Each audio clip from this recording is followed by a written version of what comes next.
అందరికీ నమస్కారం. నేను మీ మధురై రంగసాయి రెడ్డి. పోలీసులు పిలిస్తే వెళ్ళాలా వెళ్ళకూడదా అనే అంశం గురించి ఈరోజు చర్చించే ప్రయత్నం అయితే చేద్దాం.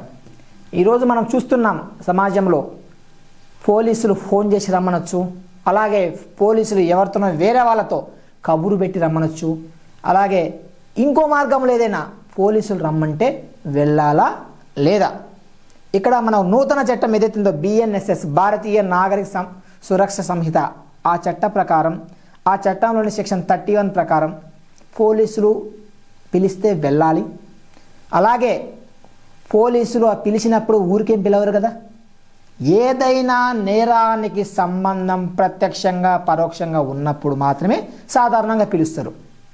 అట్లాగే ఏదైనా కేసుకు సంబంధించి సమాచారం మీ దగ్గర ఉంది అని పోలీసులు భావిస్తే మిమ్మల్ని పిలిచే అవకాశం ఉంది.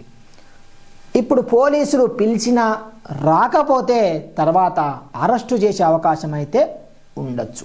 కాబట్టి పోలీసులు పిలిచినప్పుడు మీరు న్యాయపరంగా ఉన్న అంశాలను పరిగణలోకి తీసుకొని, ఒకవేళ ఏదైనా మీకు సందేహం ఉంటే మీరు ఒక న్యాయవాదిని తీసుకొని పోయి పోలీసులకి హాజరు కాగలరు. ఒకవేళ మీరు ఏదైనా కేసు సంబంధించి ఉంటే మిమ్మల్ని అరెస్ట్ చేయొచ్చు. అరెస్టు చేసినప్పటికీ 24 గంటల్లో మేజిస్ట్రేట్ గారి ముందు హాజరుపరుస్తారు. తర్వాత మీరు బెయిల్ పొంది బయటికి రావచ్చు, అంతే. ఒకవేళ ఏదైనా మీ దగ్గర సాక్ష్యం వస్తుంది అనుకుంటే, ఏదో విచారణ సంబంధించి మీకు తెలిసింది చెప్పచ్చు, అంతే తప్ప పోలీసులు పిలిచారని చెప్పేసి భయపడిపోవడం లాంటివి చేయకూడదు. అలాగే ఈ BNSS యాక్ట్ సంబంధించి సెక్షన్ 35 ప్రకారం కొన్ని సందర్భాల్లో పోలీసులు అరెస్టు చేయదగని కేసు ఉంటాయి, కొన్ని తీవ్రత తక్కువ ఉన్న కేసులు. వాటికు ఈ సెక్షన్ 35 BNSS యాక్ట్ ప్రకారం మీకు నోటీస్ ఇస్తారు. ఫలాని సమయంలో ఫలాని పోలీస్ అధికారిని మీరు రావాలి, హాజరవ్వాలి అని. అప్పుడు ఆ నోటీస్ తీసుకొని మీరు హాజరైతే మీ దగ్గర ఉన్న సమాచారం తీసుకుంటారు.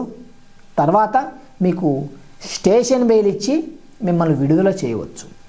కాబట్టి ఇక్కడ గతంలో CRPCలో కోడ్ ఆఫ్ క్రిమినల్ ప్రొసీజర్ 1973లో 41A సెక్షన్ ఏదైతే ఉందో దానికి సంబంధించి ఇక్కడ BNSS యాక్ట్లో సెక్షన్ 35 అనేది సేమ్.